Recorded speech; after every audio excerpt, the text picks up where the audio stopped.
family dysfunction, superpowers, and sweet, sweet music. Netflix original series, The Umbrella Academy, Season 1 spoiler-free review. Hey y'all, it's your Twisted Girl next door here, and today I am doing a spoiler-free review of the first season of Netflix original series, The Umbrella Academy. So I definitely do plan on having a spoiler-filled breakdown of season 1 because there's so much to talk about, but I thought I'd do a separate video for people who still might be trying to think to check it out and they don't want to get any spoilers yet, but definitely look out for that video of my spoiler-filled rants and reviews and questions when it comes to The Umbrella Academy on Netflix. The Umbrella Academy deals with a disbanded group of superheroes who reunite after their adoptive father, who trained them to save the world, dies. And it's based off of the graphic novel series of the same name.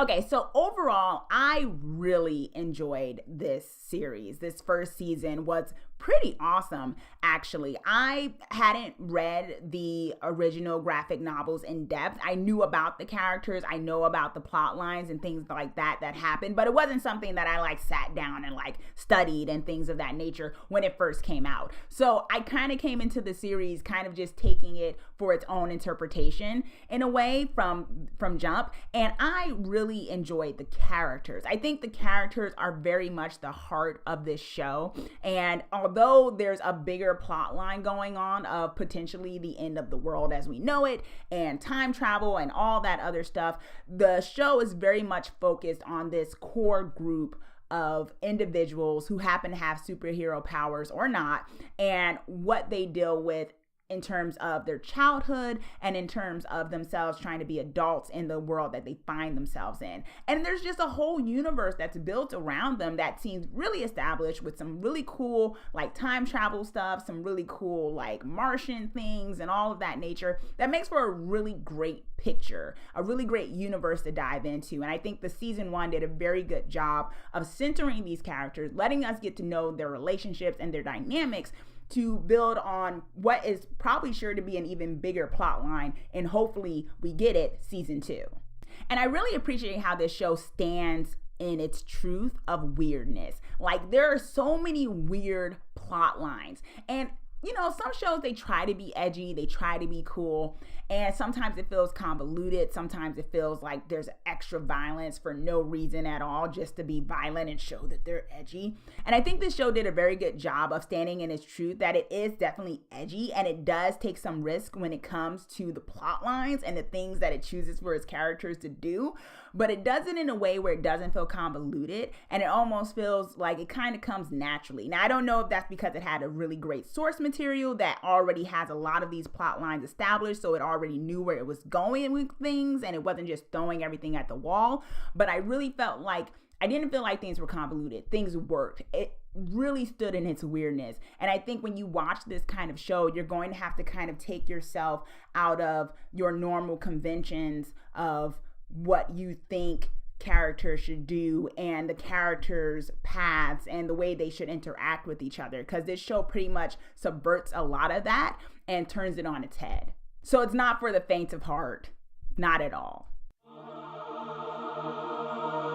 The characters and the relationships, that's pretty much the biggest pro when it comes to this show, because I feel like this show could have been very much, when you have a thing where you have a clan of people who are dysfunctional with each other and they don't get along, you can run into the trap of making everyone, or mainly everyone, super unlikable, to the point where maybe there's one character you like, and that can be very hard if it's supposed to be an ensemble show and you're supposed to spend time with more than just one character, and then you come out hating 80% of the cast of characters. And that's happened before, right? When people try to be edgy and dysfunctional, sometimes they mix that up with being actual likable characters too, because they think if you're edgy and dysfunctional, that means your character has to be really hard around the edges to the point where you don't even want to sit around and be like looking at them for the 45 minutes that an episode takes.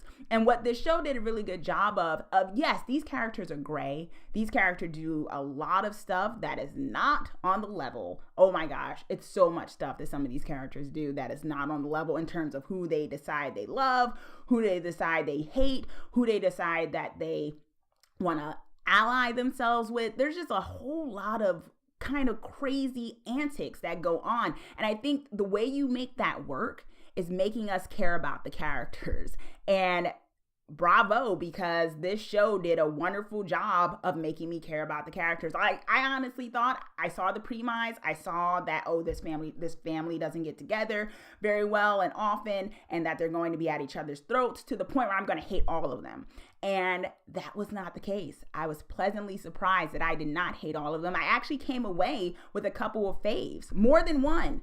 That's like a record for me. I usually like 1.5 characters. Like I really like one character, and there's one character I might like for part of the season. And I came away liking like 3 to 5 of them. So yay.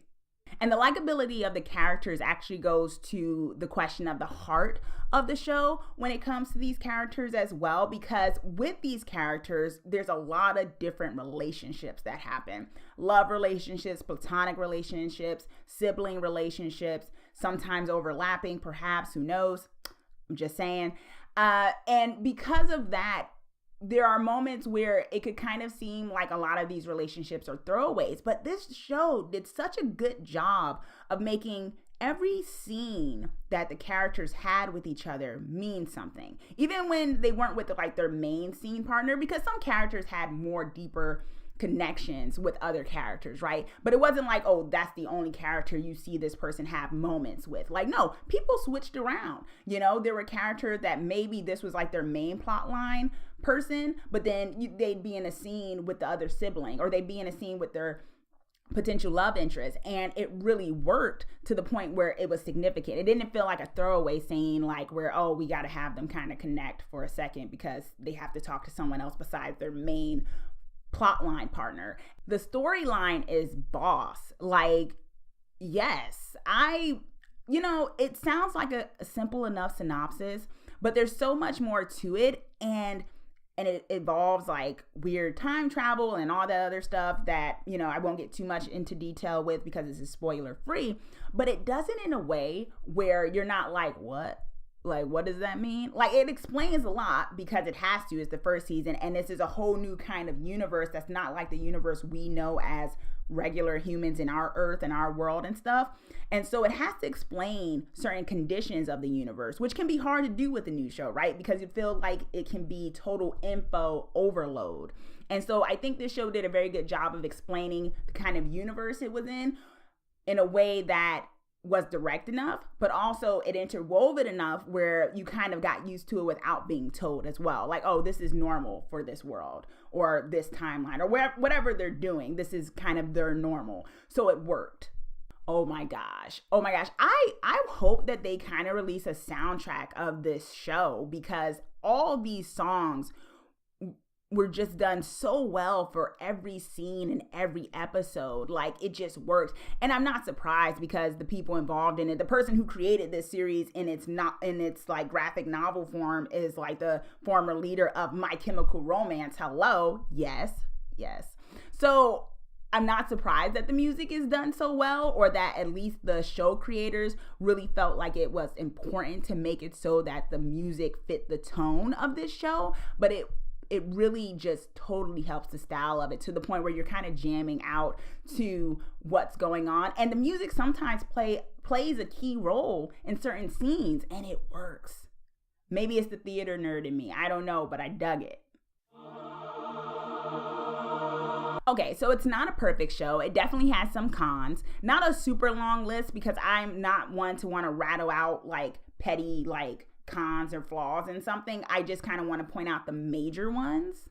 This one is a little conditional in the sense that, like I said, this is a character-driven show, but because of that, you may feel like if you're someone who you want action, you want things happen, you want progression every single minute, something's happening and it's so fast and cutaway scenes, there are times when things are very slow. I don't want to say nothing happens. I want to say there are quiet moments with the characters. There's moments where there's a conversation and the character is not so quick to kind of get from point A to point B. They kind of go through the motions of getting there, and you're watching this happen. It's such great acting in it. But in that sense, though, it's not as action-packed in some episodes. So you may feel like some episodes lag a bit. I think that's conditional, but I will admit there were some moments where I was like, okay, this is kind of slow, or we spent 20 minutes and not a lot is happening right now. So that was a few times that occurred.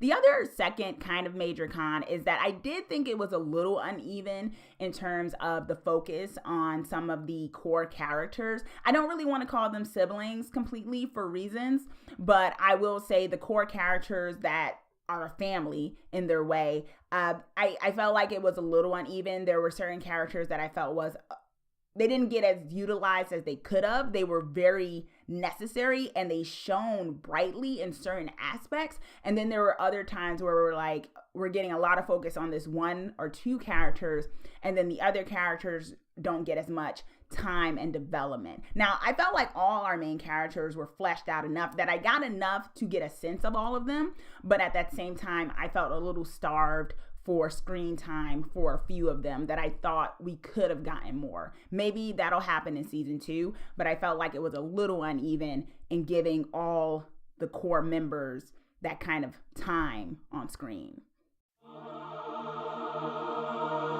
There's a showing of a few instances of emotional and physical abuse. Is it Stab approved? Yes, it is definitely Stab approved. I approve of this series because I think this series is really awesome. I think people are going to like it. It may be, a new phenomenon just because I think we have superhero shows.